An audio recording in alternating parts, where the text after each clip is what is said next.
Buried beneath 40 feet of sediment on the Turkish-Syrian border, there is a structure so massive, so deliberately engineered, and so impossibly old that the archaeologists who first uncovered it genuinely didn't know how to explain what they were looking at. Not because it was strange, not because it was unusual, but because it was too good, too precise, too intentional. For the era it supposedly came from, it simply should not exist. And yet, there it is. We're talking about stonework that required the coordination of hundreds, possibly thousands of people. Carvings so detailed they carry symbolic language we're still decoding today.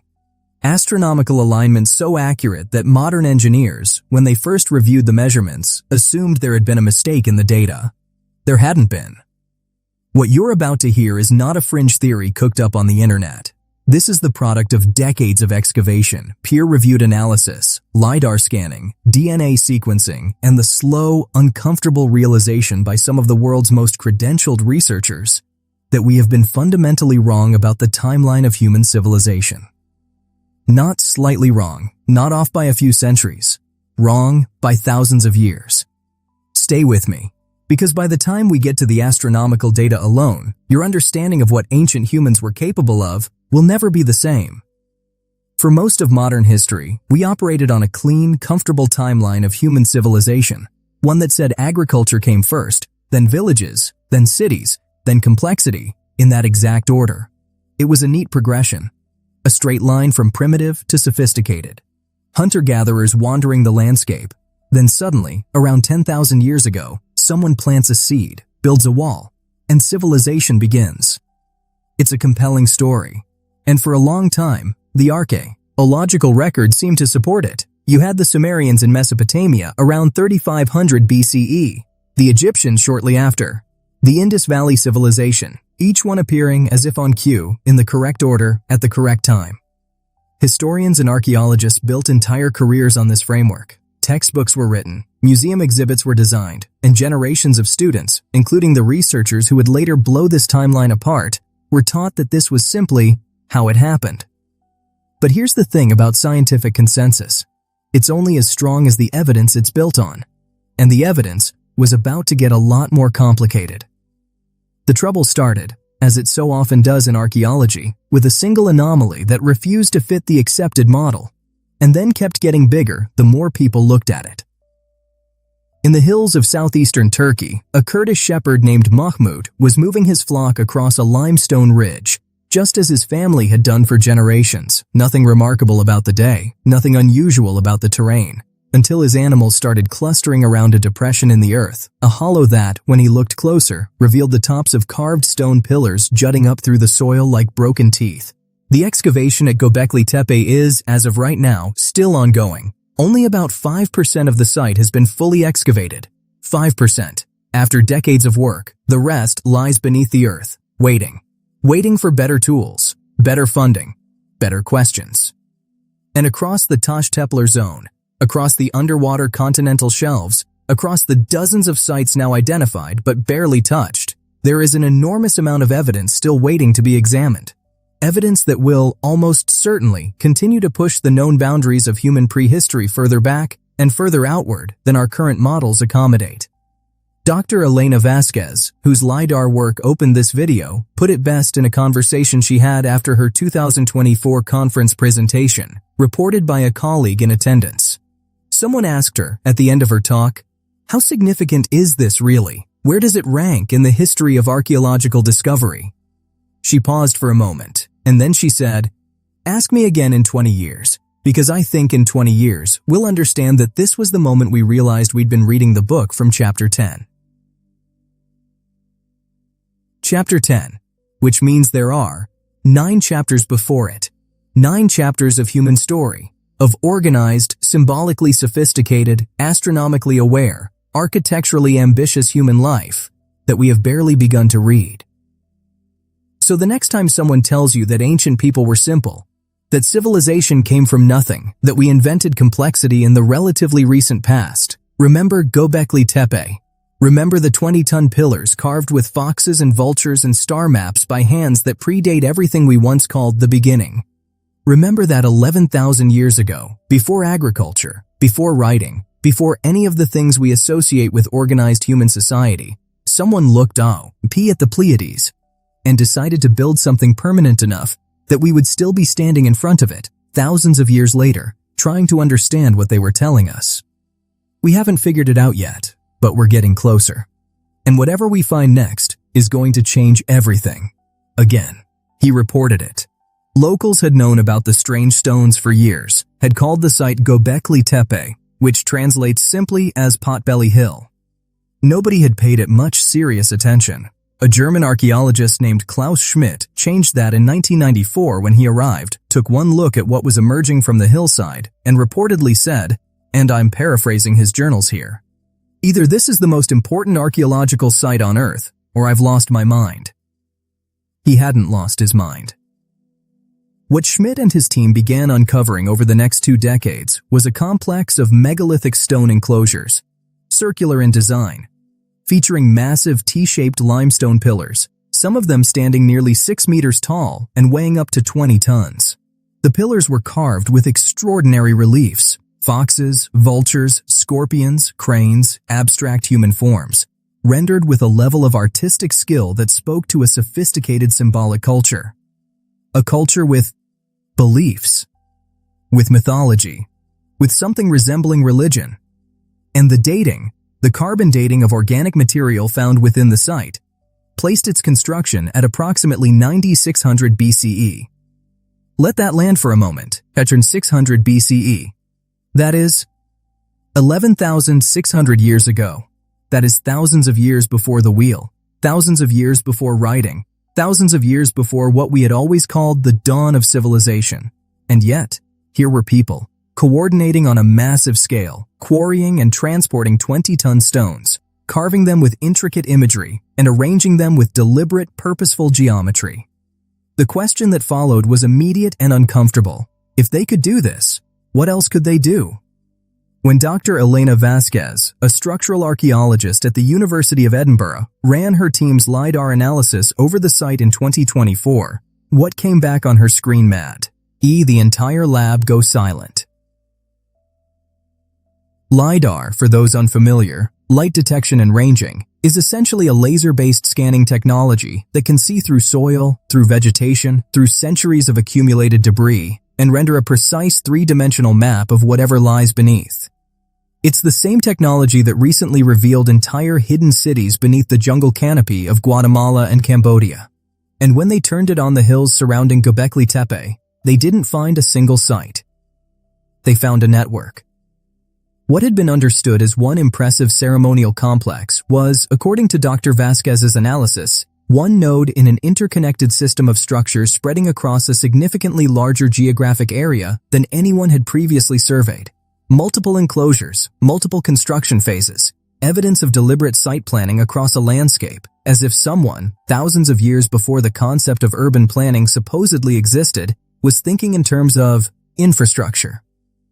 What we're seeing, Dr. Vasquez told her colleagues at the 2024 European Association of Archaeologists conference, is not a campsite where people occasionally gathered. This is a deliberately organized sacred landscape, and the organizational capacity required to conceive and execute it demands that we revisit our assumptions about the cognitive and social complexity of the people who built it. Revisit our assumptions. That's academic language for, we were wrong. But it wasn't just the scale, it was the precision. The stone pillars at Göbekli Tepe are not randomly positioned. The enclosures are not casually arranged. When Dr. Vasquez's team applied structural analysis to the geometry of the main enclosures, they found consistent angular relationships between pillars across different structures. Consistent ratios, a geometric logic that suggests standardized measurement, a unit of measurement, shared across the site, agreed upon, enforced. You don't have a standardized unit of measurement without organization, without communication, without, at minimum, a proto-mathematical framework being passed between workers and planners. In 9600 BCE. Here's the part that tends to make mainstream archaeologists deeply uncomfortable, and I want to be fair to that discomfort because it's not irrational.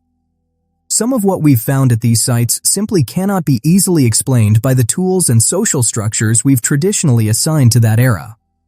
Take the quarrying. The limestone pillars at Göbekli Tepe were extracted from bedrock quarries about a quarter of a kilometer from the main construction site. Some of the unfinished pillars are still lying in those quarries, abandoned mid-extraction for reasons we don't fully understand, and they give us a precise window into the process. The extraction marks suggest the use of tools capable of exerting enormous, controlled force across consistent planes of stone. Not crude bashing, deliberate, calculated removal. Dr. James Okafor, a geomechanical engineer at MIT who consulted on a 2023 analysis of the quarry sites, described the extraction technique as functionally equivalent to what you'd expect from a team with intermediate knowledge of material stress points and fracture mechanics. He was careful to add that this doesn't imply modern tools, but it does imply knowledge. Accumulated, transmittable, teachable knowledge about how stone behaves under pressure. That's not something you figure out in a generation. That's something you develop and pass down. Then there are the carvings themselves. The relief sculptures on the pillars at Göbekli Tepe are not decorative scratches. They are executed with consistent depth, consistent line quality, and, in some cases, three-dimensional undercutting that requires the sculptor to work underneath the surface plane of the stone. That is an advanced carving technique. It requires specific tool geometry, specific force control, and, critically, a specific visual goal that the carver is working toward.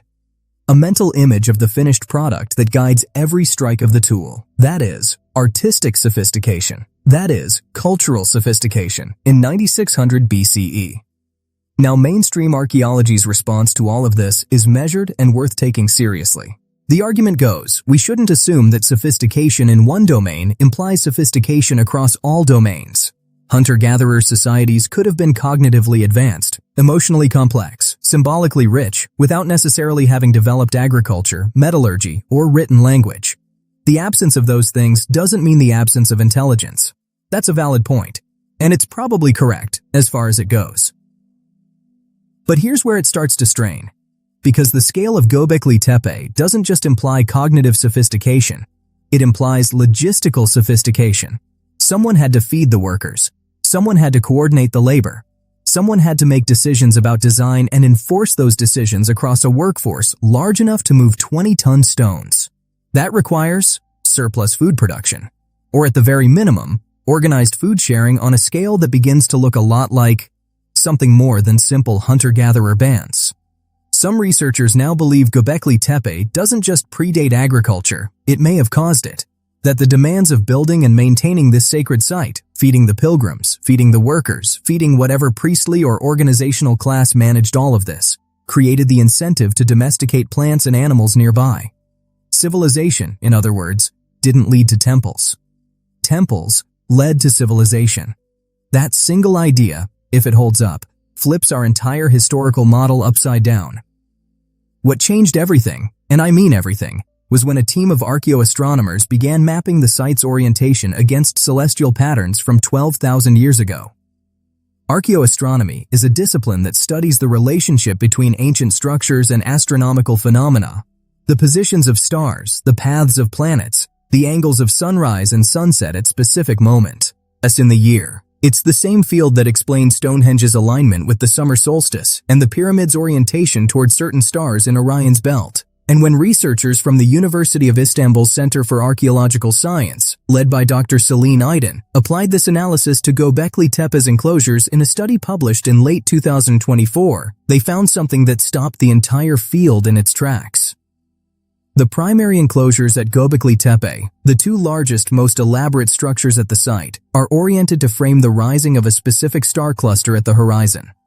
That cluster is the Pleiades, and the orientation is not approximate. It is not close enough to be coincidental. When you model the night sky as it would have appeared from that exact location at that exact elevation in 9600 BCE, the Pleiades rise directly through the visual axis created by the two central pillars of the main enclosure.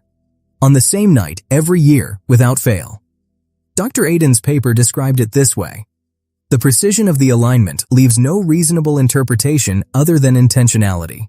The builders of Göbekli Tepe were not only observing the night sky, they were encoding their observations into permanent stone architecture with an accuracy that presupposes extended systematic astronomical record-keeping. Extended Systematic record-keeping. In 9600 BCE. Now, wait.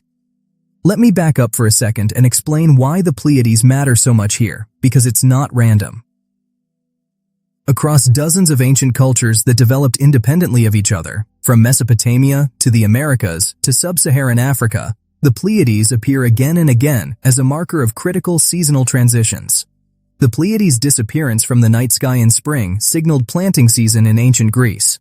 Their heliacal rising, the moment they first become visible on the eastern horizon just before dawn, was used to mark the new year in ancient Mesopotamia and in parts of ancient China. Indigenous cultures in Australia tracked the Pleiades to know when to burn grasslands. The consistent attention paid to this one-star cluster, across cultures that had no contact with each other, suggests that the Pleiades offered something practically valuable to early humans.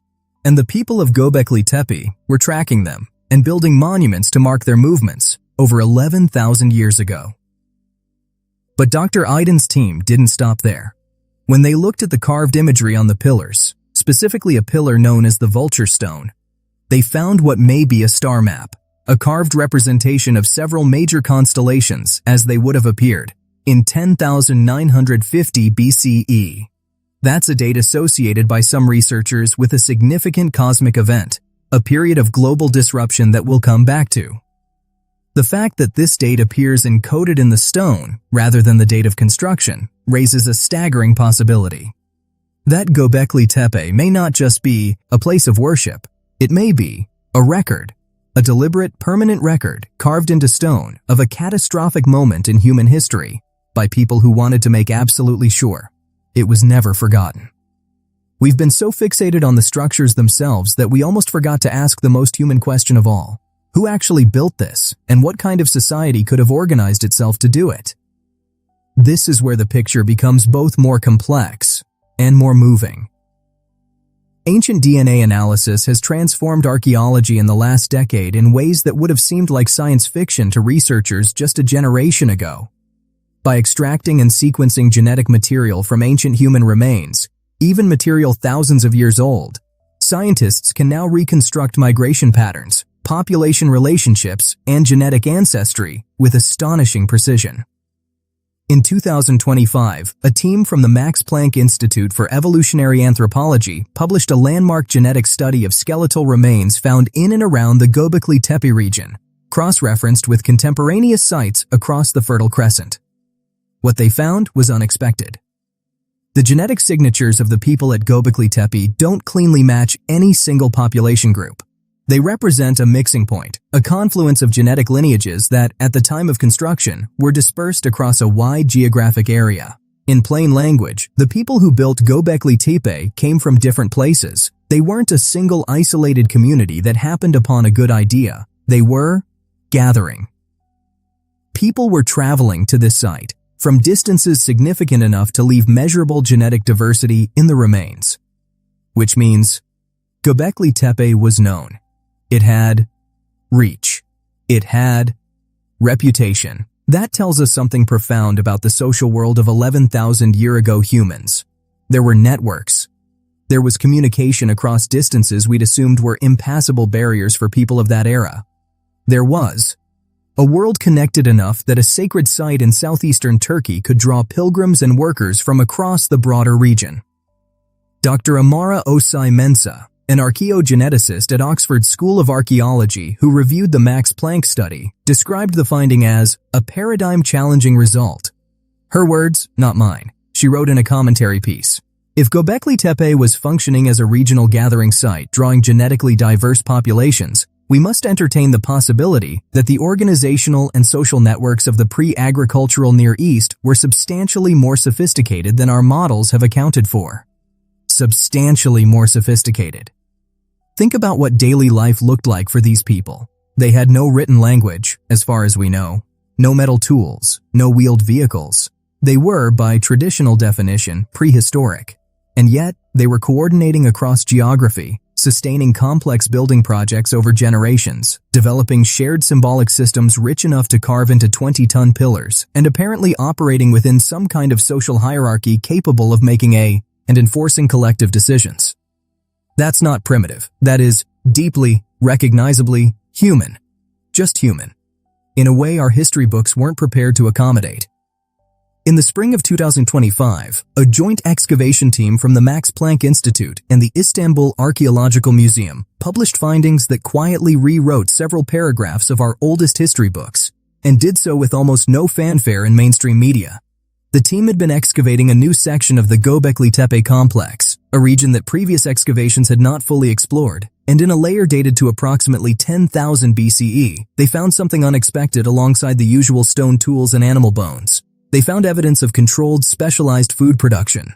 Not agriculture in the full sense, but a deliberate, organized system of food processing. Grinding stones arranged in consistent patterns, storage pits lined with plaster, faunal remains suggesting selective animal management. That implies a level of intentional food surplus that shouldn't, according to the accepted timeline, have existed yet.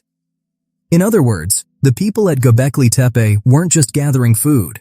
They were managing it, storing it, distributing it, possibly trading it. Dr.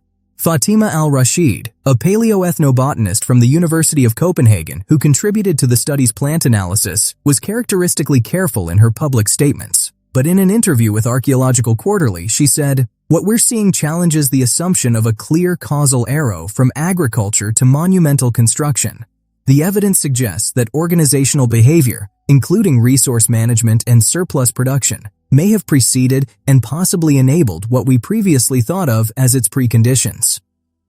She's saying, in the most cautious academic language possible, that the order of events might be backwards, that these people were behaving like an organized society before they had the tools we assumed were necessary to become one. And this wasn't an isolated finding.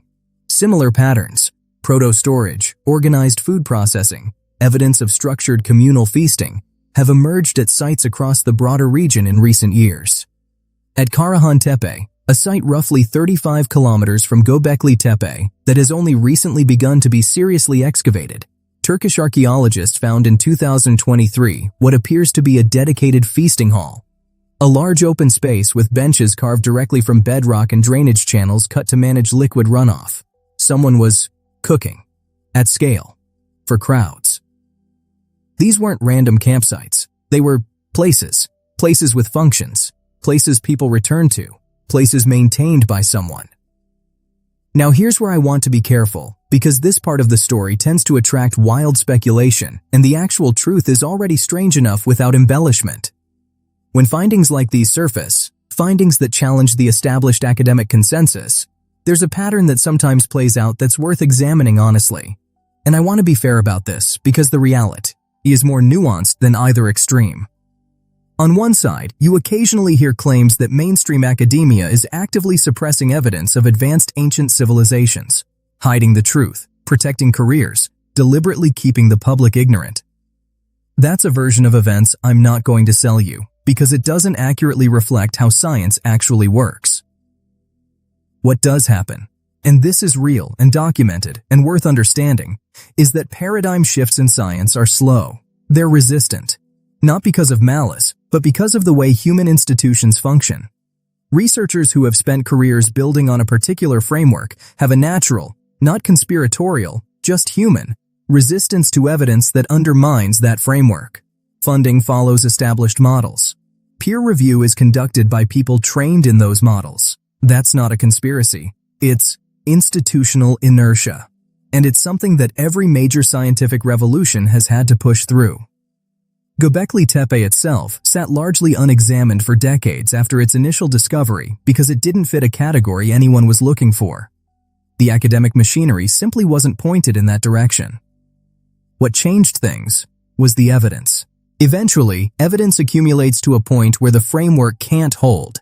And we are, right now, at one of those inflection points in our understanding of human prehistory.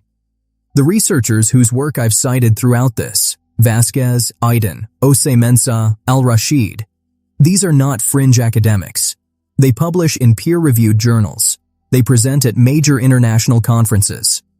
They are working within the system, using its tools, following its methods, and arriving at conclusions that are quietly, methodically dismantling what we thought we knew. That's not suppression being overcome. That's Science, doing what science eventually does. The truth doesn't need a conspiracy to be remarkable. The truth, in this case, is remarkable all on its own. One of the most staggering implications of all this research is something that almost nobody talks about in the mainstream coverage. This may not have been the only one. Göbekli Tepe gets most of the attention, for good reason. It's the most extensively excavated, the most thoroughly studied. But in the last decade, the map of sites with similar characteristics, similar age, similar megalithic construction, similar astronomical orientation, similar evidence of organized social complexity, has been expanding rapidly. Karahan Tepe, as I mentioned, is the most prominent newcomer.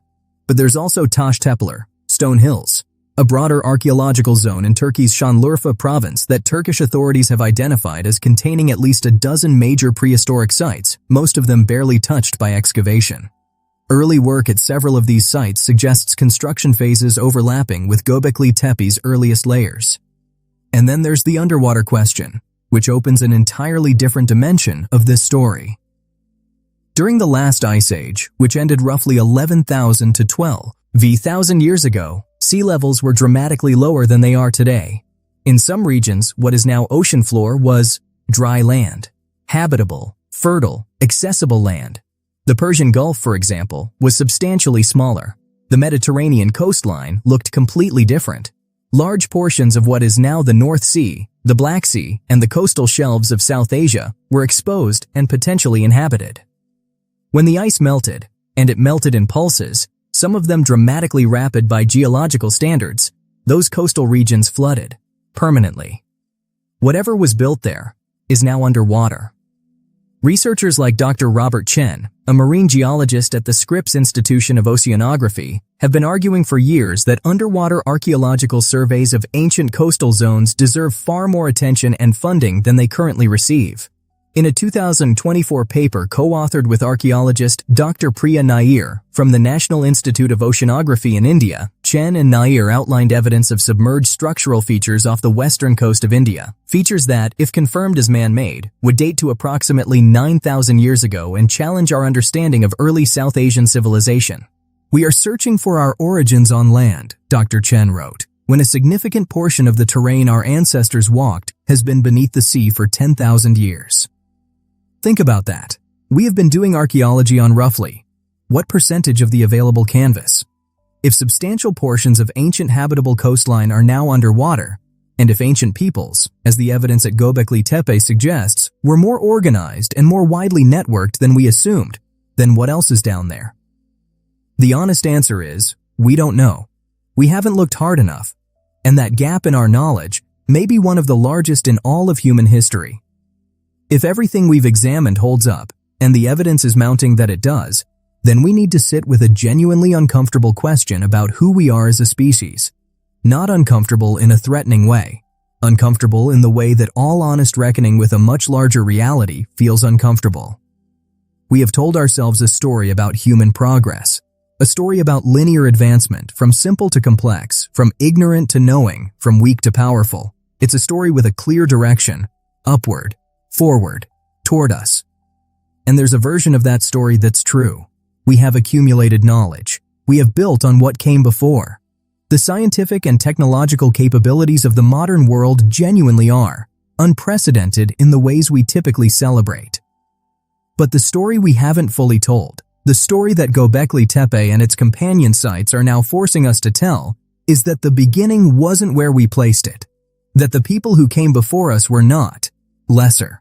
That the 11,000-year-old hands that carved those stone pillars, that tracked the Pleiades across seasons and encoded them in permanent architecture, that coordinated across geography to build something that has outlasted every empire we can name, those hands were ours, fully human, fully capable, fully alive in exactly the ways that we are. They didn't have our tools, but they had something that tools cannot manufacture. They had the same minds. The same capacity for observation and meaning and cooperation and wonder. What they built without a single thing we take for granted. No metal, no writing, no wheels, no engines, just knowledge, accumulated slowly, passed carefully, applied brilliantly. And the civilization they built if we can now call it that, was sophisticated enough to leave marks on the landscape that 11,000 years of weathering, burial, erosion, and time could not erase. That's not primitive. That's extraordinary.